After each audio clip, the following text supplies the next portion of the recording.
Hello, everyone. The Eisen siblings back at you again annually for another year of our top three most Impactful. impactful. That's the word. I was like, notable. What's the I name could of this tell. show? I was like, he's lost it. I lost the thread. The top three most impactful TV shows or movies or sporting events or Broadway shows, which neither of us went to see. Although I did see Hamilton last year. So from 2021. Now, we say top three most, what is it? It's not notable. Impactful. God, I can't remember that. I should have written this down. I actually looked it up before we started so I'd remember it, and I don't. I think I'm still fat-headed from sleeping for 11 hours straight. I crashed last night.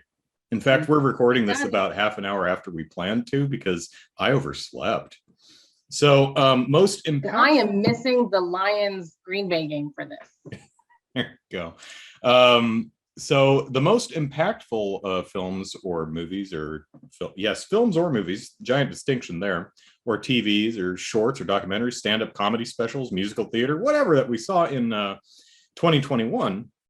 Now this could be, it's the best damned thing we saw that year.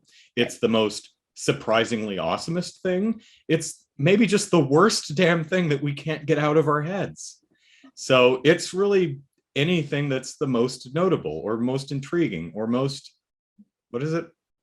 Impactful, yes. Oh my God, this word is permanently out of my vocabulary now. I don't know why. But before we start, let's give a little stats. Kelly, how many things did you watch last year? Okay. I bet I watched more. I think you did. Yeah, oh God, yes. Oh, yes.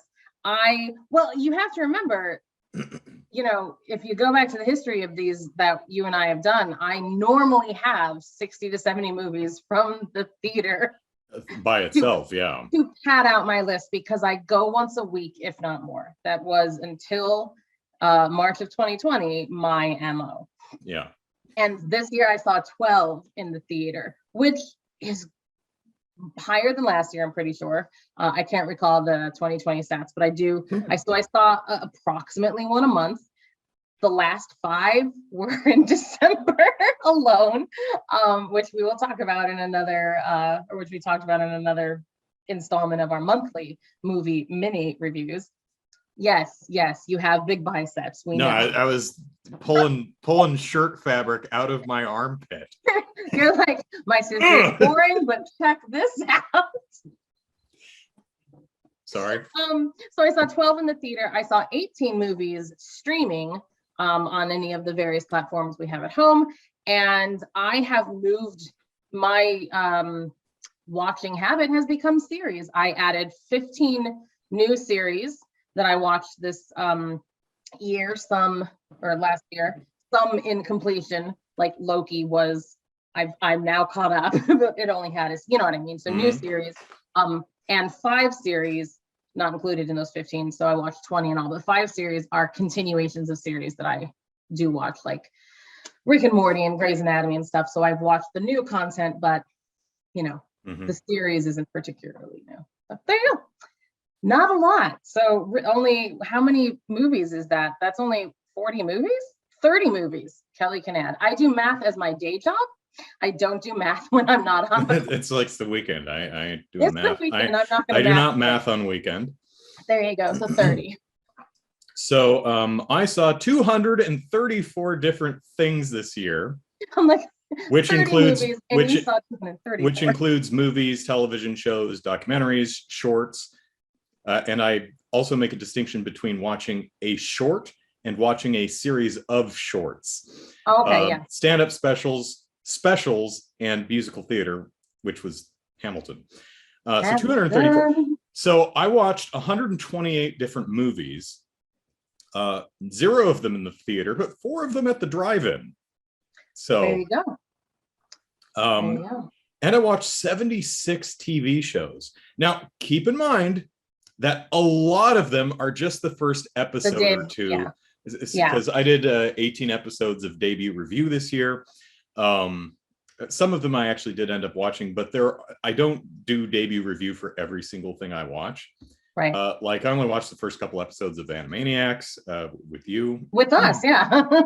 Let me see. I saw the first half of the last season of Attack on Titan, which I think the second half of the last season actually premieres today. Okay. Let's see. I watched episodes 5 through 10 of the second season of Black Lightning. Good. I watched the first episode of Chippendale Park Life on Disney Plus. Oh my God.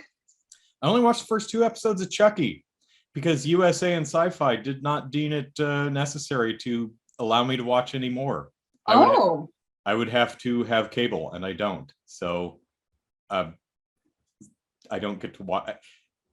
That bums me out because I really liked the first 2 episodes of Chucky, and I wanted to watch the last 6, but you did like them. Oh, I'd like to talk to you about that at some point because I did not. I did not see because I was like, I can't.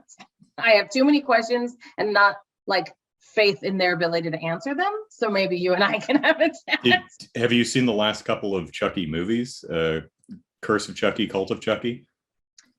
Curse, yes. Cult, no. So you saw the one in the big spooky house. You didn't see the one in the asylum. Correct. Okay. I feel like this is just like American Horror Story. The first one in the spooky house, the second one in the asylum. Never seen American Horror Story. But so don't get me wrong, 76 TV shows sounds like a lot. Most of them were just the first episode or 2 as I was checking out new shows and going, nah, this sucks. We just finished last night Hit Monkey. So I can't wait to see your... Yeah, it's edited. I just have to... so probably this week or next week.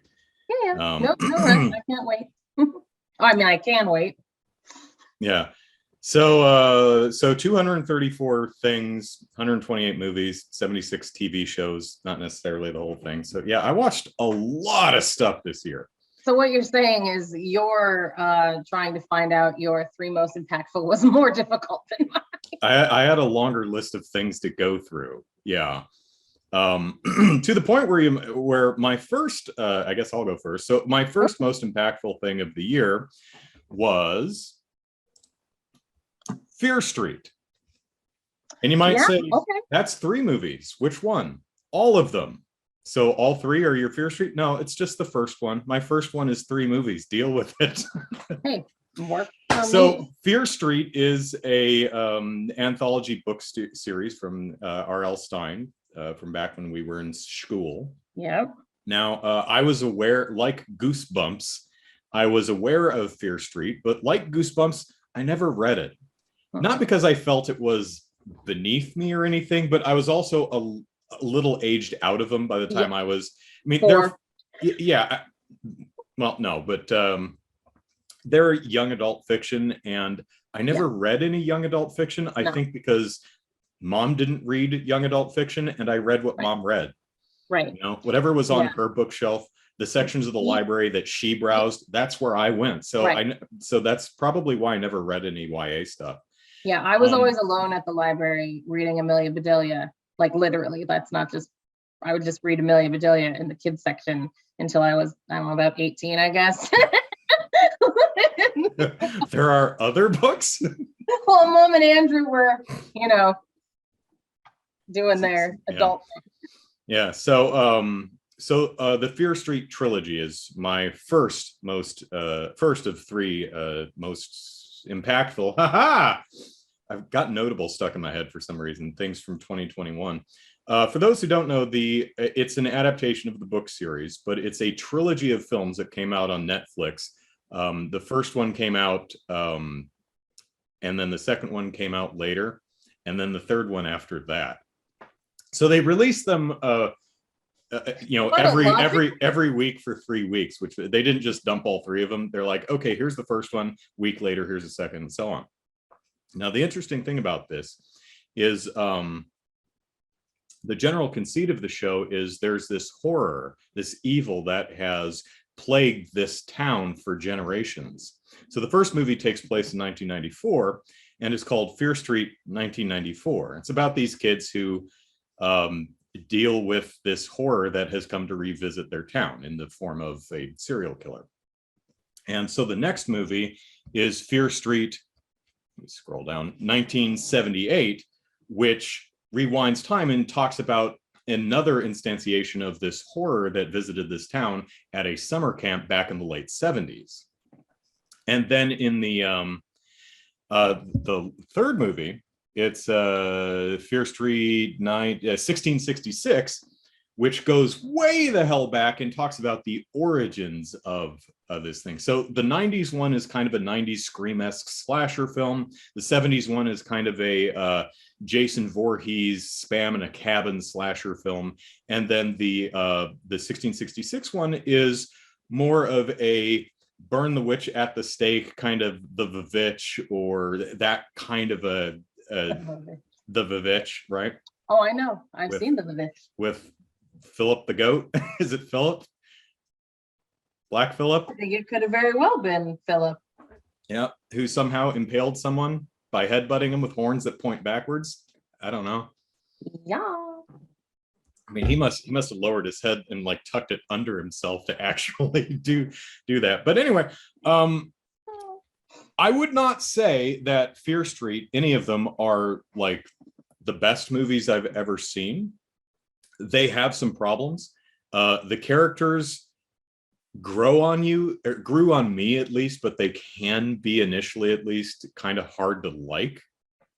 In the first movie, the music and cinematography, I think, gets in the way of is a bit more bombastic and music video MTV era than it really was trying to be with the tone. Sure. You know, imagine, Scream, it was 1996, I think, but imagine if that had like bombastic rock music and real jerky cameras and super zooms. It'd be like, oh geez, just chill. So Scream directed by Paul Greengrass. No, yeah, not quite like that, but I did feel that the cinematography and the music in the first movie anyway got undercut the tone. It was just a bit much.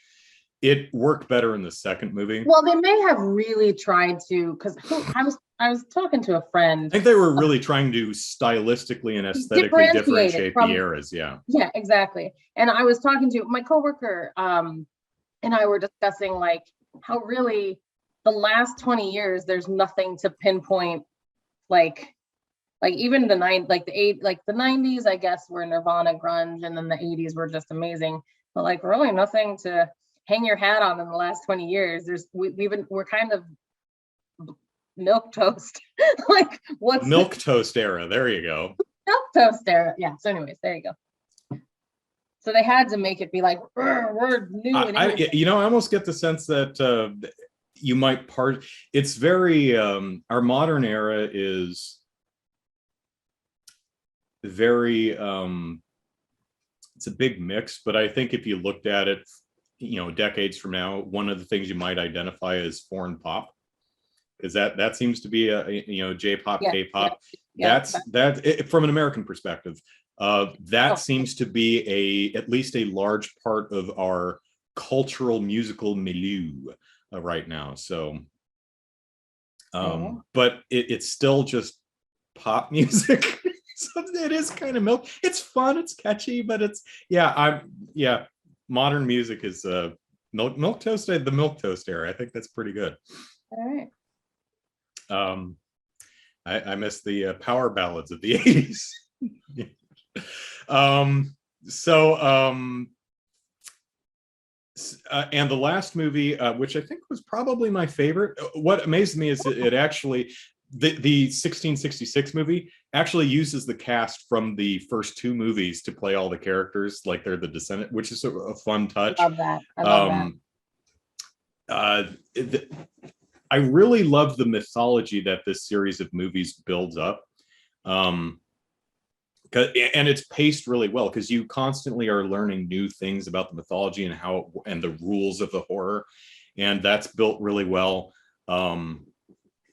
There is one all-timer kill in the first movie. Not going to spoil it, but man, is it good.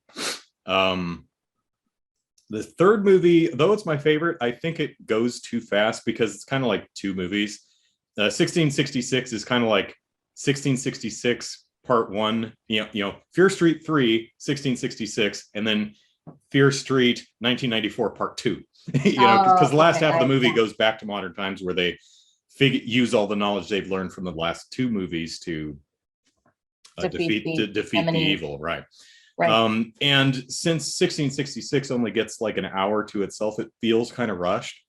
Like it sets up this mystery, and you're like, ooh, who is the evil who's the person in the town who made the deal with the devil, who brought blight upon the... You find out within 5 minutes, and it's like, oh, him. Oh, okay. I was hoping a little bit more, but you could have let that one breathe for a little while, but no, Chop had things to do. So the series is not perfect, but I genuinely really enjoyed the idea of kind of a horror cinematic universe. And I would really love to see more of this. Another trilogy of Fear Street movies, and maybe some of the surviving characters from Fear Street could pop up in further installments of the Fear Street franchise. So that's why it was one of the most impactful movies from the year. I did genuinely enjoy. They're not perfect. I wouldn't even call them great. I would call them solid and fun, but they're very memorable. There's something I'll always remember, even if they don't do more of these movies. And I hope they do, because I think there's a lot of potential here, and they're just a lot of fun. Yeah. So that what you just said about something not being perfect and not being like, I have one on my list that I argued with myself internally about putting it there, and because of the same thing. Mm-hmm. But anyway, so we'll get there when I get there. One more little thing or tidbit. Of the 234 things I watched in 2021, the titles cover every letter of the alphabet except Q and X. I did not watch anything that starts with Q and nothing that starts with X, but I covered every other all 24 other letters of the alphabet. I can guarantee with my, exactly 50 things that I watched, that I didn't cover much of anything. But let me just take a look about the Q and the X thing. Actually, let me see if I have the Q or the X in here. Because I definitely have a Z, which is, and a V. So I have some of those like fun. I have a J. No Q's or X's, the W's. Queen or the xylophone or anything like that. Oh, Squid Game, but the Q is the second. That's an S. I watched Squid Game too. Yeah, but there's a Q in there. There's a Q in the title, yeah. What's really funny is I have a lot of these. I didn't realize that. Anyways, no, I don't have an X and or Q either. All right. So what is your first most impactful movie from 2021? So the first one that I'm going to talk about is probably the one that any person who has listened to any of our monthly mini reviews would have guessed, and that would be The Green Knight. And the reason, so many reasons for The Green Knight to be the most impactful. First off, it catered my brother's entire birthday experience. It was the theme of all your birthday presents. Yeah. For those who don't know, I bought my sister the book for Sir Gawain and the Green Knight. Yes. I bought her the eponymous they did an opera of Sir Gawain and the Green Knight, and I bought her the soundtrack. And have you listened to that, by the way? Most of it, yes. Cool. I need to listen to it while I can also not worry about the kids yelling at you. There you go. There's the. I'm Leave me in peace. How can I say? I'm like, I just need to listen. Although I was listening to a podcast the other day, it was really funny, and the podcast says no good ever comes from listening to opera. Just ask Hannibal Lecter. And I was like, I listen to opera all the time. Well, but, I mean, ask Hannibal Lecter's victims. I'm sure Hannibal himself is. Sure, Hannibal thinks it's great. He's like, that opera brings about the best in me. Anyways, then when she was over here, I treated her to a New York Repertory Theater production of a different opera production of Sir Gawain and the Green Knight. Opera, which who knew there were so many? Yeah. The other Sir Gawain and the Green Knight opera. Yes. I think it was when we looked at the credits of that, it was kind of, I think it was a school affiliated thing with one of the New York schools. So my guess is it was probably like some sort of a thesis-ish. Possibly. thing. Just a guess. The Green Knight with Dev Patel, who is all thing glorious. It was so frustrating. And I called brother immediately after I saw it because I wanted so bad, because I finally found a movie that had every single beat that I love in a movie, and yet I couldn't get behind it. And let me tell you, after reading the book, I might need more different translations, because different stories, different encounter. He's like, he gets to the what the Edgerton's character so quick. Like, he's just like, it's like the third chapter. It's like, and to be clear, the book I bought my sister was Old English, but it is ostensibly readable Old English. It is both. It is Old English. It is readable Old English, but you do have to like be like, let me just make sure I'm clear. Yes, okay, I'm clear. But like, he gets there by the third chapter, and I'm like, where's this going? I'm like, how's he already here? And how does he? I'm like, the weird kisses with like, it's so weird. Like the book, like it's just like, I need to read, like, but that's why it's so impactful, is because here is a movie that has created in me this like need to know more, which there's rarely a movie that comes out that I'm like, I'm going to learn everything there is about this story. Normally it's like, cool. And then you like walk away to your next, like, and I've said it before, let's be clear. Like, there are some movies that you see that you're like, I don't know the fill in the blank book from which the story came. I'm just going to use the Bible only due to the fact that, like, I would say everything. So many movies are just from a parable from the Bible. And there are many, many times I'm like, oh, I don't know that fable.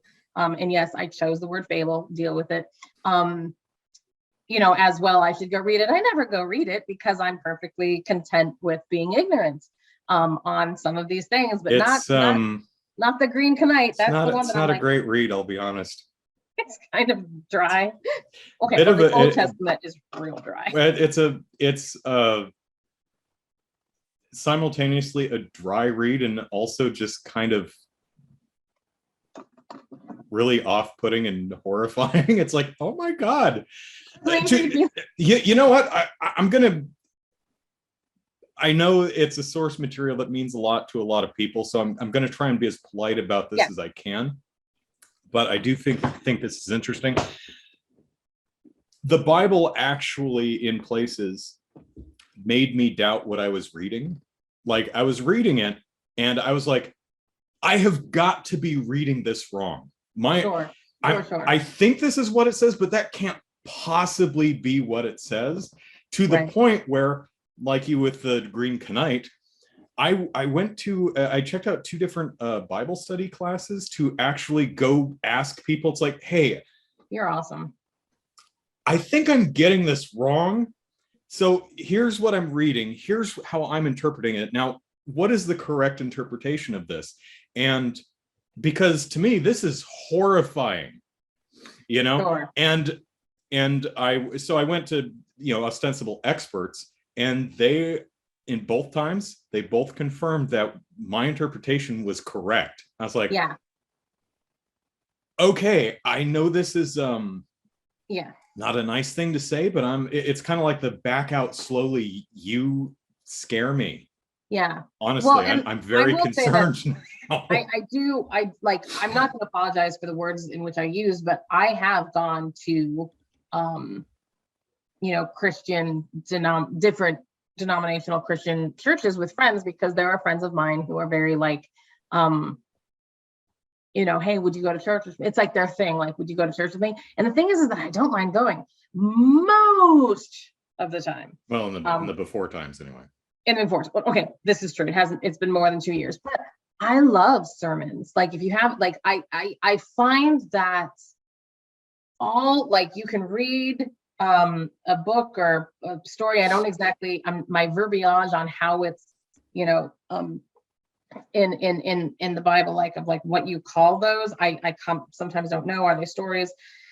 Are they books? Like, are we talking about the entire book of Luke, or just like one of the parts, or are we talking about Luke at all? Who knows? But anyways, the point is that I like sermons. I think they're interesting. I think that anyone can get out of them what they need to. And then everything else on the periphery, you just kind of go, that isn't necessary for me. Whereas someone else is going to take a piece on the periphery and go, that.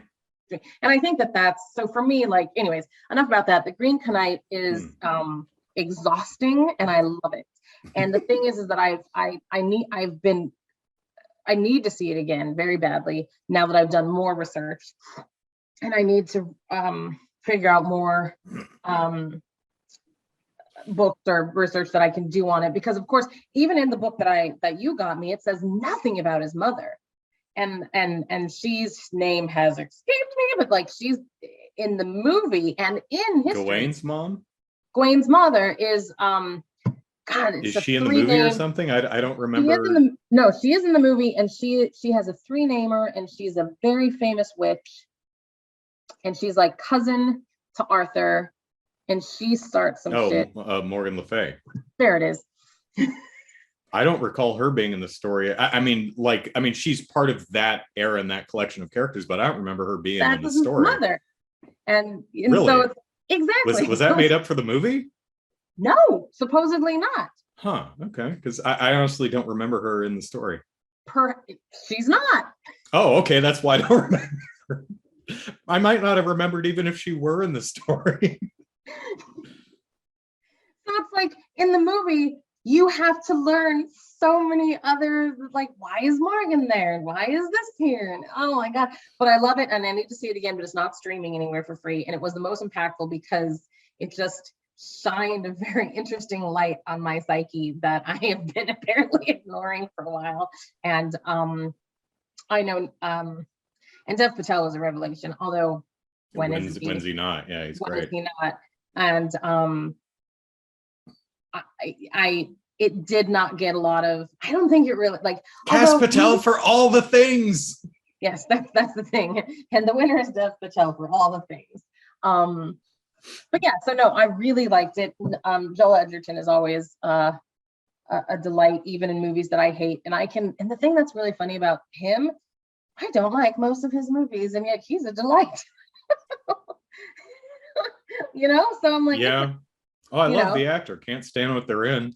Yeah, no, makes terrible decisions. Or maybe he just reads something that I'm just not yet ready to see. I like to watch things now that I'm older, and I'm like, we just watched, this has nothing to do with this, but we just watched. I shine the brightest when I'm standing in a pile of poop. Well, we just saw that. That's truth. That's fun. So we just watched the first 3 Matrix movies in preparation for the new one. Yes. So, and we just watched them within the last couple weeks. And my sister and I saw the original Matrix in the theater before it was even a thing. That's true. Like it was just this fun-looking action movie that came out. I think it came out in like January too. I think it was dumped into theaters in January. We're like, want to go see the Matrix? Oh, the movie with the people punching and shooting each other? Yeah, sure. And we went. We're like, dude, that was awesome. That was really good. And we liked Matrix before it was cool. Before it was trendy. No, so I rewatching them, I'm like thinking to myself, I'm so happy that I'm smart, because like I completely get it on a whole different level than I could have possibly gotten it 20 years ago. Like I liked it. I know for a fact I liked it. But like rewatching it and actually listening specifically to the dialogue, it's just incredible. So anyways, I need to see Green Knight again. I've gone on 800 tangents. If you haven't seen the Green Knight, I think everyone should see it. And maybe I'll just host a podcast of just like I would, thanks to you, I'd like to see it, but as you said, it's not on streaming anywhere. It's not free yet. Or at least no service that I have access to. And I have. Come on, Shudder, you know you want it. I have all of the things. And, I predict Green Knight will end up on Shudder, the horror streaming service. That's where it's going. I love it. Or maybe the Criterion Collection. It just goes straight there. So that was my number 1, and I highly recommend it. I can't wait for it to be free somewhere so that I can rewatch it. And in the interim, I'm just going to continue to do my due diligence in learning everything there is to know about Camelot. Nice. Are you going to watch Camelot? Oh man, what was the? I haven't seen that. Oh yeah, I yeah. That's happily reply, I'm yeah, far same too one, noble same to lie. one. Da, da, da, da, da. No, That's because I'm far too Lancelot. noble to lie. I'm far too noble to lie. That's one of the yeah. It's a Lancelot song. You know, who's the greatest person on the face of the earth whose virtue is unparalleled, blah blah blah. Where could you? C'est moi. C'est moi, c'est moi. It's great. I humbly reply. Yeah, c'est moi. I humbly reply. Because I'm humble about my like, magnificence. yeah, it's hilarious. It's the best. Camelot. Camelot. Yeah, it's I have not seen that one in a long time. It's been a while. Yeah. Okay. So my second most impactful movie from 2021, the longest year on record. That's why I had time to watch 240 different things or whatever it was. Oh my God. It never thought it just felt long. No, it was longer. Anyway, terrible. So Poor Spanish Incoming, my second most impactful movie of 2021, La Casa Lobo. The House of the Wolf? Yes.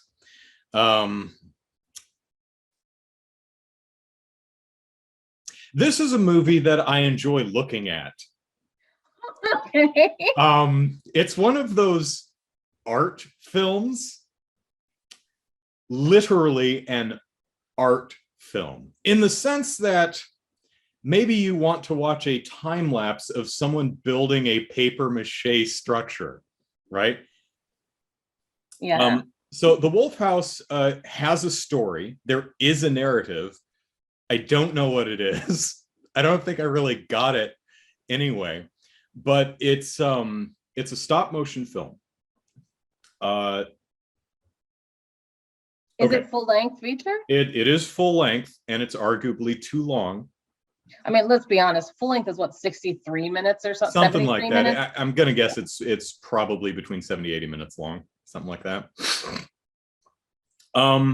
Narrative, nothing to write home about, but that's probably not why you're watching the movie in the first place. It's kind of a, if I remember correctly, it's kind of about a woman who runs away either because she's going to be burned as a witch or she's being forced to marry someone she doesn't like, lady problems.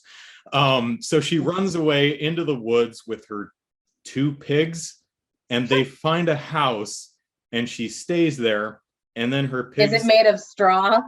It's just a house.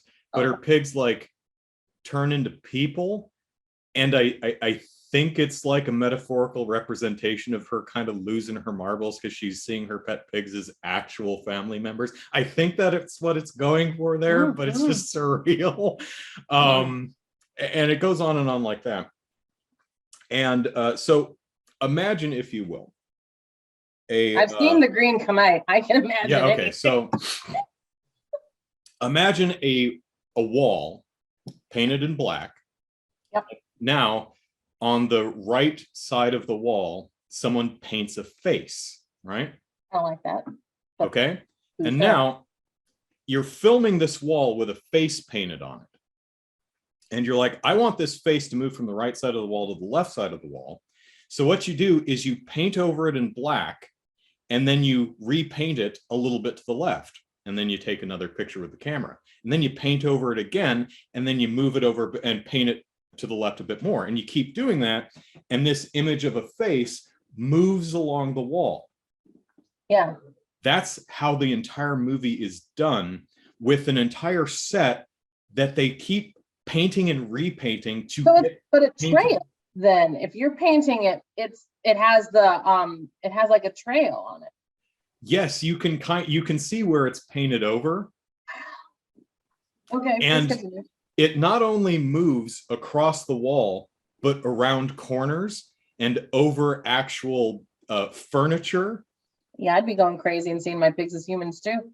Yeah, that's how the entire movie is rendered. So but it also uses paper mache props, and there's this scene where she's like playing fetch with her pigs or something. She's kicking a ball around, but she kicks it at the wall, and the ball rolls into the wall, and then it becomes a paint ball that moves around the wall and then comes back. The movie is utterly fascinating to watch. And what gets me is you could watch the first 5 minutes of the movie and get it. It's like, okay, I get artistically and aesthetically what they're doing with this film. But what genuinely amazed me was the movie's 70, 80 minutes long, and they keep having new things to show you. You think just watching painted stuff just move around over itself and around corners and over furniture is going to just, it's like, okay, I've seen it. No, it constantly has new tricks in its bag, up its sleeve, whatever, to show you.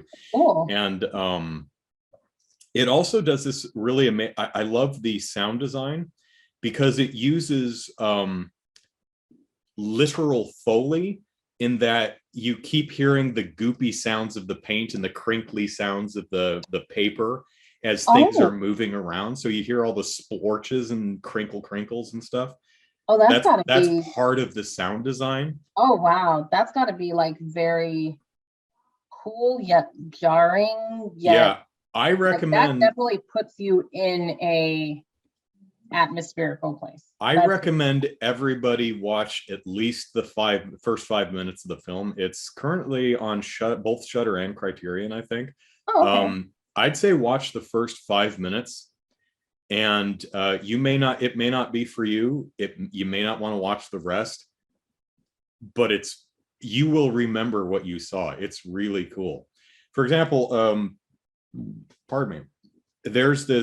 It opens with kind of a POV shot of a character walking down the hallway, but the set is really only one room. So they're painting the walls kind of moving towards you to mimic the character moving forward. Yeah. It is so neat. Narratively, nothing to write home about. But I was, for the entire 70, 80 minutes, however long it is, I was utterly captivated by the impressionistic stop motion animation. I really liked it. Not for everyone, but I was fascinated watching the thing. It's a movie I liked to look at, if that makes any sense. I enjoyed looking at it more than I did actually watching it, if that makes sense. Oh, yeah. I mean, I've seen Magic Mike. There you go. Story? What? Abs? Exactly. Oots. I've never seen either Magic Mike, but I hear they're genuinely good movies. So I've only seen the first one. I have not seen the second one. The first one they're good. It's not like, I think they try a little too hard to tout there's a story there. It's really impactful, because now that's the word of the day for everyone but you, apparently. For everyone but me. But I think that they tried to make it more impressive, like just in the dialogue surrounding the movie, so that you would go in with this, like, it's not just about greased up dudes. And it's not, but it's not about greased up dudes. So I'm like, but I mean, it's a I didn't mind watching it. They put a story in there, and I appreciate that. There not necessary. Exactly. Didn't need it. Try so hard. I'm in. Like, you had me at greasy beefcake. Exactly. So. All right. So my second one we watched on, and this is the one that I fought a lot with myself on. And I read over all of the, because I've seen Spider-Man No Way Home, and let me tell you, unbelievably great movie. I have not, because it is still, for the fourth week in a row, both movies of the drive-ins double feature. Oh, I hate that. So for those who don't know, they should do it in like, they've got 6 screens, and Spider-Man is both movies on screens 1 and 2. Screen 3 this week is Sing 2 and the 345 or something. The 355. 355, right? The Jessica Chastain and some other people's are spies. And I'm thinking, take Sing 2 and put it with Spider-Man, and then take 355 and put it with the other Spider-Man. Yeah. And I But take the I Spider-Man with a I guess they 3.5. want 4 showings of Spider-Man rather than 3 showings of Spider. Well, I mean, you could do Spidey and Spidey, then Spidey and Sing 2, then Spidey and 355, and you still have 4 And you showings of still Spidey Man. have the, yeah, exactly. So I don't know. So I don't get it. I'm waiting Man. for Spidey to be paired with a movie other than itself before I go to the drive-in to see it. I can agree. And I can't wait for you to see it. It is, as far as best thing to watch in the year, that one. Most impactful, unfortunately, doesn't hit the cake, but Encanto did. And Encanto, huh? in, I did see it, so. And so and it hit from something, we'll talk about this more during our monthly mini movie review, but Encanto. But it is free, so I feel a little better talking a little bit more about it because it now is free. It's been on Disney Plus for a couple weeks now. I wasn't crazy about Encanto, which I'm bummed about because I really enjoy how it looks. It's really bright and colorful, and I love the music and the song numbers. The Under Pressure, Surface Best Pressure, song. that's the one. Yeah, that's the one. That's the showstopper for me. That's the one. I love the music. And I love the presentation about Bruno, of this. And I'm like, no. That's a good one too. I really like that one too. But the Surface Pressure song, Jessica Darrow, is that? Yes, and that's why literally, like, that was the. Oh, is that what pushed it into the most impactful of the year for you? Yeah. That song. Yeah, we'll talk about more why the movie as a film didn't work for me during the mini review, but and why it didn't work for me either. But that's okay. All right. But the thing that I love, there's a lot that I do enjoy about it, and I like that there are 2 songs that are in Spanish, and is there there's at least one. The one about the butterflies, that the love song at the end about okay, yeah butterflies, and then Colombia te quiero tanto is I love you, Colombia. And pardon my accent, I have a terrible Spanish accent. So that one, the opening, la la la la Encanto, la la, and I looked at the lyrics and it is ay Encanto, and I'm like, oh, because I was like, are they saying something really fast I'm missing? Because I have looked. What's interesting is when I saw it at the drive-in, it had Spanish subtitles. Oh, that'd be awesome. I would love that. Yeah, that'd be great. And my white dude privileged ass was sitting there going, why are there Spanish subtitles? I don't need Spanish subtitles. They're not for you. Yeah, they're not for you, dumbass. I swear I mean, I wasn't like offended or annoyed or anything. I was just like, well, that's an interesting choice. I would, because I'm very me-centric. I was like, I would prefer the film to actually be in Colombian Spanish with English subtitles. Sure. Like I watched Coco, the Spanish version. And it was literally I'm like, but English with Spanish subtitles? I don't need Spanish subtitles. They don't do me much good. And it was literally like almost 2 days later when I went, oh, it's not for me. Yeah. Dumbass. No, it's not you. The drive-in, it's like, hey, what's 4 miles south of here? Mexico? Yeah. Yeah. What city are you in? You're in San Diego, Chula Vista. Chula Vista. Do you know that you share the world with other people?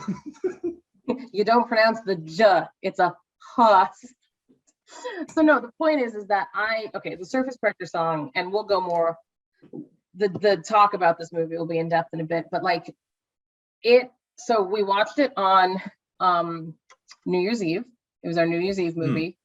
And so just barely made the 2021 cut. So we just made it. We have watched it, and when it has been in our home 7-8 times since, by said children, with like, we would have to put the end at like when they turned it on again for the 3rd time. It was like, I love you, go outside. It's freezing out there at this moment. It's snowing, go outside. Like, it's below freezing. You need to move. You need movement in your body. But the message about it I take possibly different. I'm not a very in the literal sense, I guess, but I guess in way it is. And let me tell you, So you personally resonated with the I surface pressure personally song. resonated with a lot, and it really impacted the kids, which was awesome. And they were very excited to understand. And it was really kind of nice for me to be able to reach back into like when I used to know Spanish, and I'm like, I just need to relearn it because I can get a lot and I'm nowhere near. You know, I used to really know Spanish and I don't anymore. And it's really upsetting because I'm like, wouldn't that be cool if I remembered it all?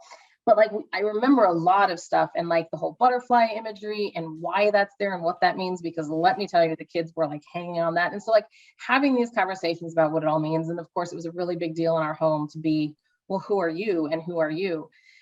And like, which character are you? Yes. And why? Okay. And as much as Luisa is the one who sings the surface pressure, and as much as that specific song and that incredible imagery in that song and everything.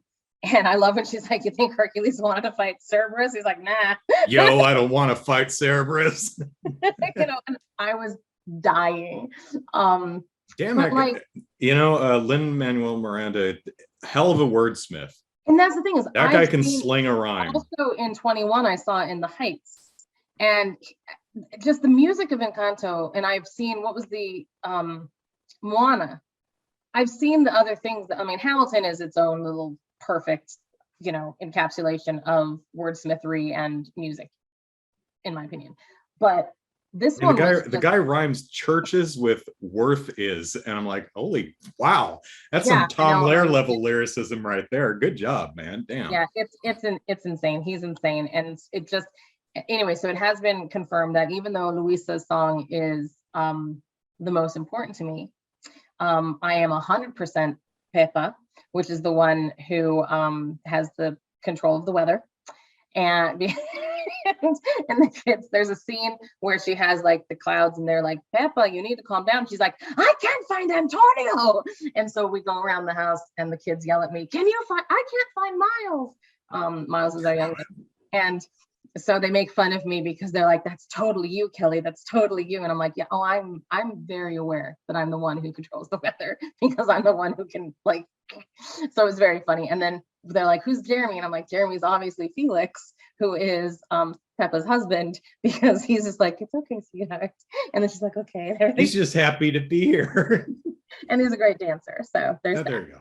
So, but anyway, so he's Felix. And and it was also, I will tell you, and here's what's very to me, Isabella might be the most unbelievably compassionate and thoughtful and like Pollyanna child I've ever met, in the most beautiful way, that she sees everybody's differences and she freaking loves them, and she doesn't see them as differences. She sees them as the most beautiful thing she's ever seen. And before we saw Encanto, she would just continue to be like, the main character has glasses. This kid doesn't have glasses. She has like maybe later in life, she's 8. She doesn't need glasses at the moment, but it just killed. She was so excited for a kid to have glasses. She was like, that's so, because she knows it was just, for her, it was exciting to, you know, this kid has glasses and blah, blah, blah, blah. And she's like, have you ever seen that before? And I'm like, that's just so genuine and just so, and I think the movie came at the right time. I think it said the right things, but I think it said the right things to like adults right now that like, especially because like for the kids, I think it was beautiful and fun and there's a beautiful artistry, but for adults, like, dude, we have a lot going on in our lives. Give yourself a MF and break from time to time. And so for me, I'm like, you know, so, but anyway, so I liked it a lot as a thematical experience. And yet neither of us apparently were really sold on the movie as a whole. Interesting. We'll have to talk about that. Yeah, that'll be a fun conversation. So that was my number 2. Oh. Yeah. So all right, my last most impactful movie of the year. Now, remember, of course, dear viewers, that most impactful does not mean best. Oh God, is this another one that we're like, okay. Well, no, my last one is Wish Dragon, which I don't know if you remember. It hit Netflix I was gonna say, sometime in the middle of the year. We're talking about this. It I don't know why I watched this, because everything about it screams I am not just bad, but insufferable. Oh boy. The poster, the trailer, it looks like I the forget. I'm just post gonna need to see the art again. it Continue. looks like a a third party studio trying to mimic the worst of the post Shrek era DreamWorks films, like Shark Tale or something like that. Oh my yes. Yes, that's exactly yes. It looks like a bad DreamWorks, but done by someone other than DreamWorks trying to mimic bad DreamWorks, from that era. It was like, now, to be fair to DreamWorks was, some of the Shrek sequels were good. Kung Fu Panda was good, but some of the stuff they were putting out in that post-Shrek era was garbage. Yeah. And this looks like that. So I don't know why I watched it. I didn't hear anyone talk about it. I must have been really bored. And like, you have to know, if it's a cartoon, like, I know everything about it. I have 3 children, but like, I don't even know. So I watched Wish Dragon, and I found it well worth a watch, actually. I mean, it is remarkably silly and painfully predictable. I mean, nothing. It's Aladdin. Kid gets 3 wishes and uses wishes to go after girl, and then we grow as people. Grow and we free the dragon. This narratively, character-wise, it's not doing anything you're not going to see coming from a mile away. If you know the basic setup, you could probably write the movie yourself. But it is infectiously energetic and genuinely really funny.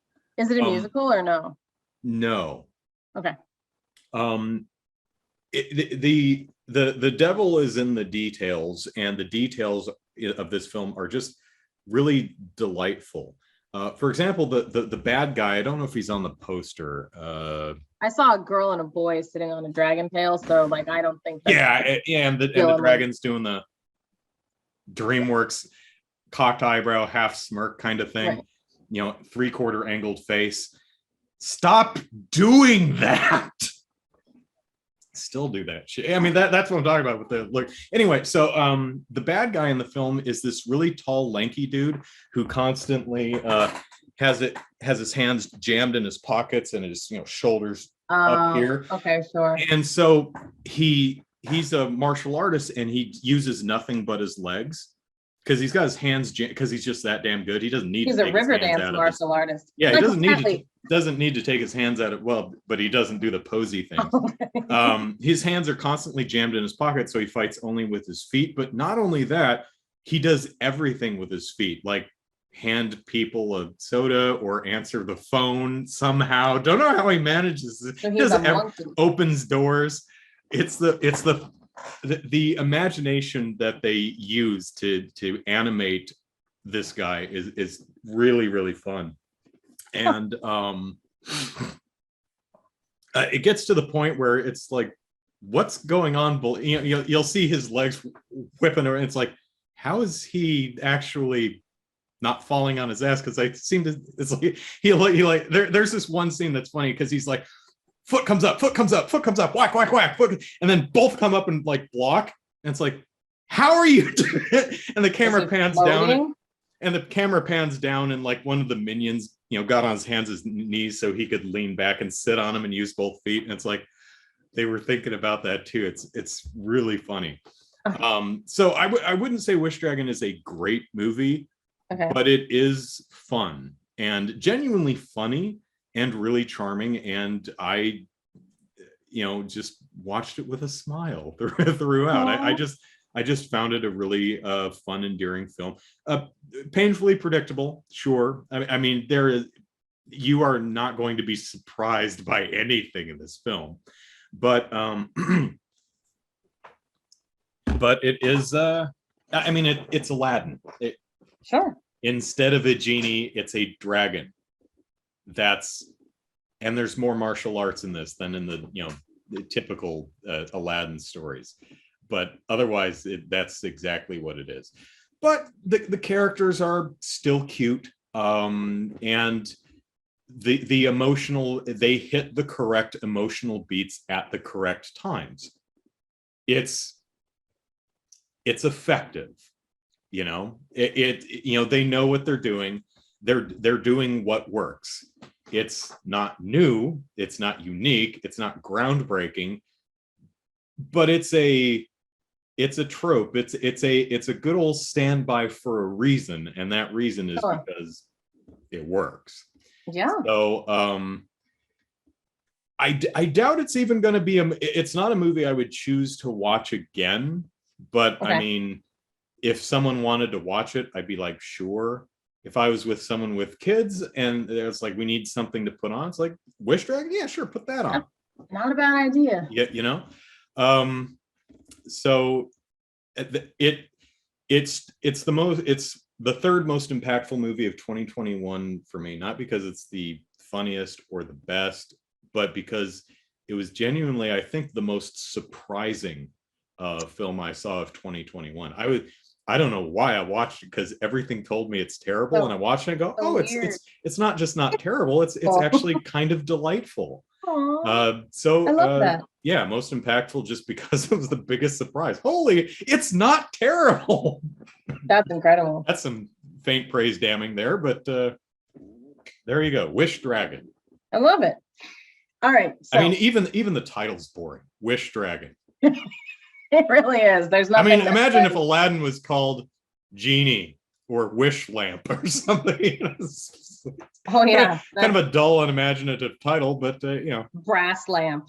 Yeah. All right. Last most impactful film of 2021. Kelly, go. So the last most impactful film that I'm going to talk about is actually the best thing I saw all year. The best thing I might have seen in so freaking long. Like, it might be up there with some of the best things I've ever seen. And it is a television show called Fleabag. Have you heard of it? I've heard the name. Is that the Kobe Smulders shooters? No, I'm thinking of a different one. This is Phoebe Waller-Bridge. Oh, okay. And it's because what I have in my mind is an image of her like naked and tattooed and stuffed in a duffel bag. It's probably the Flea bag that's making me think of that poster imagery. So complete new. So I don't know what that image is from. I think I've even seen it, but I don't know what it's from. Sounds like a girl with a dragon tattoo, but who knows? So Fleabag, Phoebe Waller-Bridge is in it. Olivia Colman, who is amazing, is in it. Are you looking up the bag or the Fleabag? The bag. Okay. So this is it's 2 seasons long, or 2 series long, because in British shows they don't call them seasons, they call them series. And it is done. It is over. It was written for that purpose, to be only as long as it was. In fact, it was supposed to be all encompassing in the first season, but they made a season 2, which I'm super happy they did. And they ended it with a way that you can't bring it back. You cannot bring it back, which is good. And I watched it. I binged it in 2 weeks. I watched the entire first and second series, and it is painful. Like I went through every single emotion that you can possibly imagine. Like, you're happy, you're sad, you're angry, you're confused, you're depressed at moments, you're laughing your ass off at others, and it's so freaking real. It's so like just incredible. The lead character, played by Phoebe Waller-Bridge, is the Fleabag character, and I forget the character's name, which is terrible, isn't that? Because Claire is her sister, and her name is I can't tell you. Yeah, very impactful. Kelly can't remember the name. So have you found the one that you're looking for? Nope. No? All right. I may be remembering the wrong thing. Or wrong actor, anyway. Oh, no, yeah, no, shoot. I'm thinking of something Alexander, Jamie Alexander, the woman who plays Sif. Wrong Marvel actor. Is it Jamie Alexander? Who plays Sif in the Thor movies? It's a, I know her name. She's got a sister, Mora. Not No. Rooney Mora, the other one. Yeah, no, it's not her. Kate Mara. Kate Mara. Kate Mara. That's her name. Well, there's a Kat Dennings. No, I'm thinking of Jamie Alexander as Sif. Oh, Who are you thinking of? Kate Mara from the Fantastic Four movies? Oh, no. Yeah, not her. Oh. So go ahead. So Fleabag, watch it. No, so let me tell you Blind Spot. about it. It's called what? Blind Spot. Oh, yes! I know exactly what you speak now that you say it. And that actress, have no idea who she is. She's in a Marvel movie? Yeah, she plays Lady Sif in Thor movies. Yes, she does. You said Thor. I heard Four. That's why I went to Fantastic Four. Oh, okay. Now I was like, because I'm like, I don't know who Sif I don't is. know. I didn't know Andrew had a lisp, but okay. I have a lisp in my voice and apparently in my ears. I hear lisps. I hear lisps where there are none. So let's finish talking about Fleabag. I'll tell you a little bit about what it is and why it's first off, it is the best thing I've seen in years and years and years. And I love to watch things. And it's fantastic. And Phoebe Waller-Bridge is got to be one of the most amazing writers of this generation. She wrote it, she starred in it, and she wrote it too. Oh, okay. Yeah, she wrote it, she stars in it, and she is fantastic in it. And she is basically just going through her life, but so she speaks like she breaks the fourth wall constantly. She's the only character who does it, and she breaks the fourth wall and lets us know what's going on in her head. And it's these scenes, and it's so hard to describe because you're like, that's awkward. People, Deadpool breaks the fourth wall, but this is different. And because it's done so earnestly and it's done so like with dramatic effect, because she'll be in a scene with someone and break and look straight at you and come back and break and look and come back without the camera cutting. So first off, as an acting exercise, holy crap. Do the actors just freeze when she does that, or?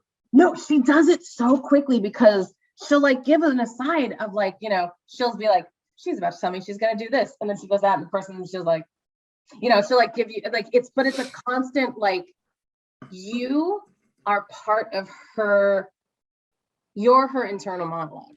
You're like, that's the thing. And in the second series, like, but she's having a breakdown because everything is going. And like, so basically you're a coping mechanism is what you realize you are as it goes on. You're like, holy shit, we're a coping mechanism for her.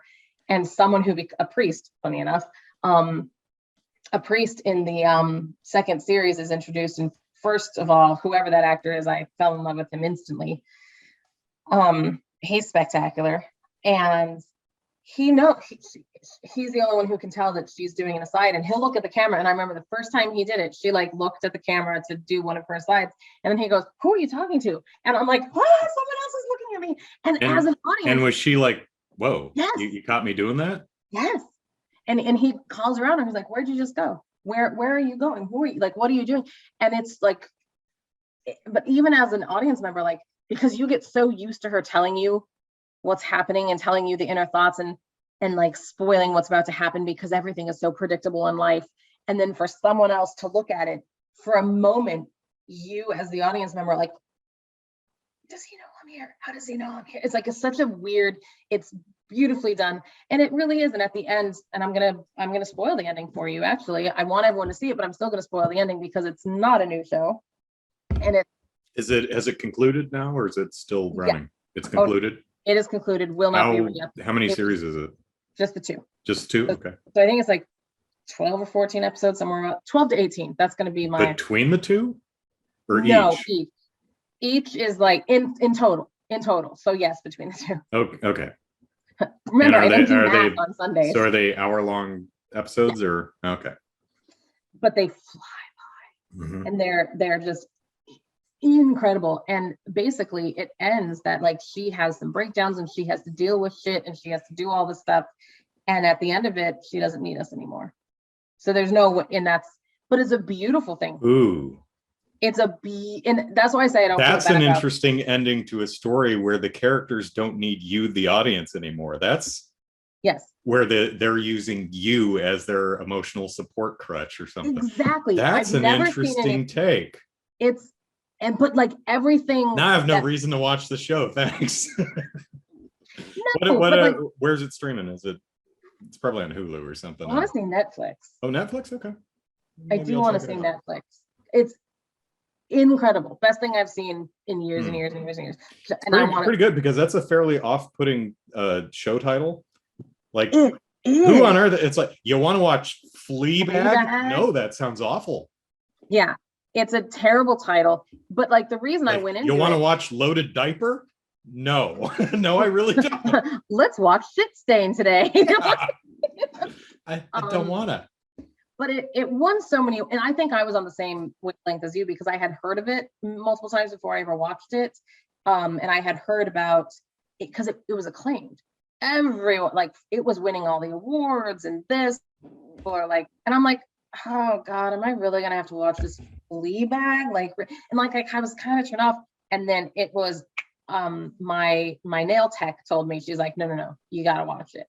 And I have not seen her lately. I have broken every single one of my nails, and they are bloody stumps right now. And so until my nails grow back that we can actually do something with them, I can't see her for a while. See, the fact that it's only 2 seasons or 2 series worth of episodes is the reason I might actually check it out one day, exactly.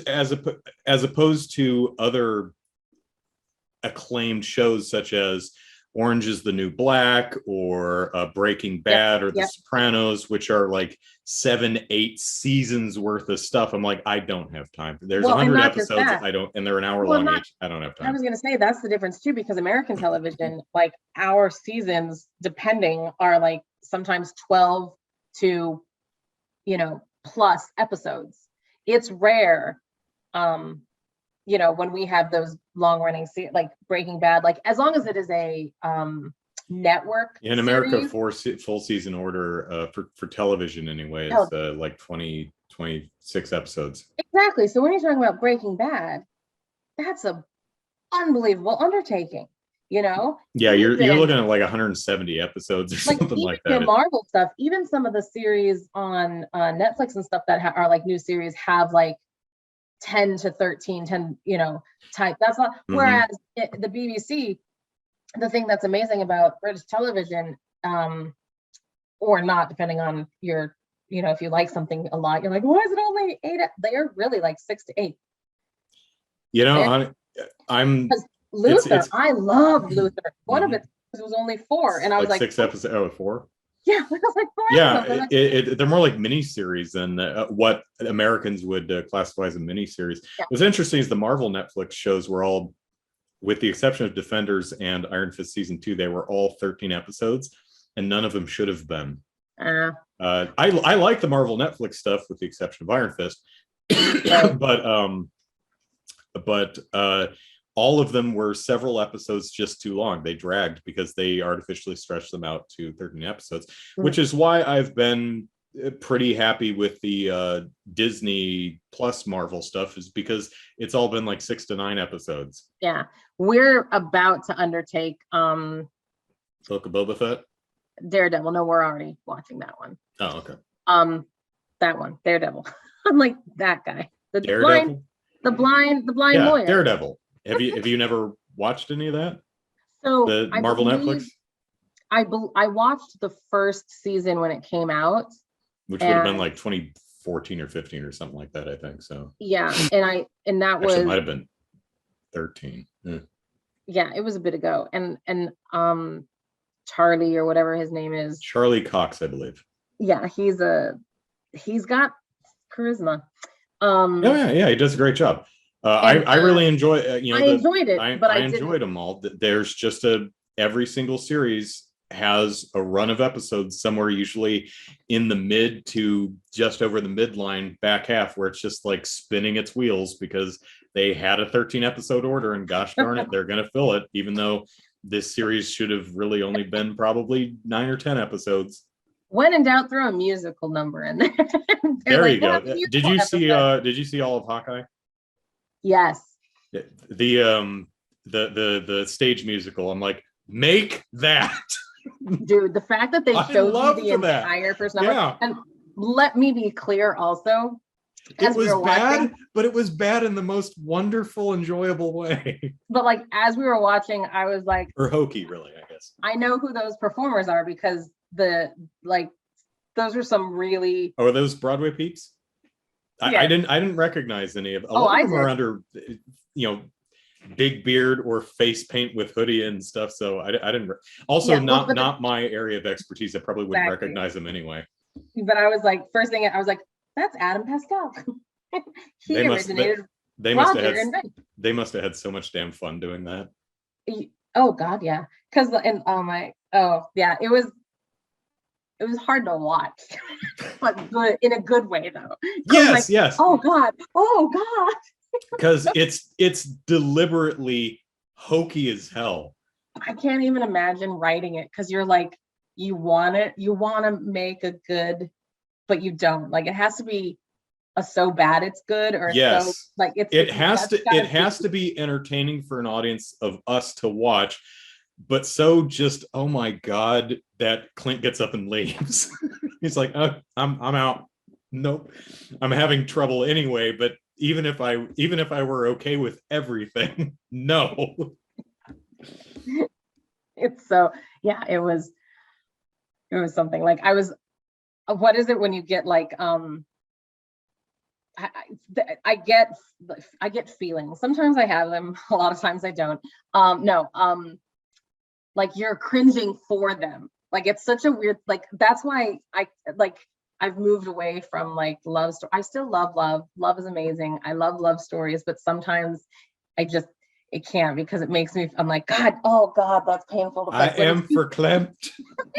Like I feel like this so bad. It's so anyway, so those are that's our information. And yes, that was hilarious. And I'm so happy that they just did the entire gosh darn number. That's I was hoping that Disney Plus would just like have it up as an extra or something, but that they used that as the mid credits extra thingy. I was very happy with that. I was like, that's what I wanted to see. Thank you.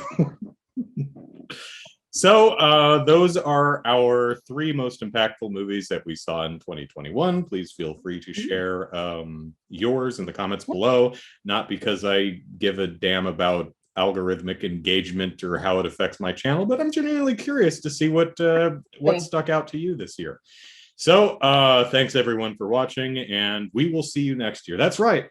We're not going to do anything until next year. No more videos on this channel until now. I'm just kidding. I have a Sunday stream to do in 20 minutes. So I'm like, I'm pretty sure that you and I even have 2 videos to be recording. Kelly and I have to do our gift giving thing if my last present ever actually gets to her.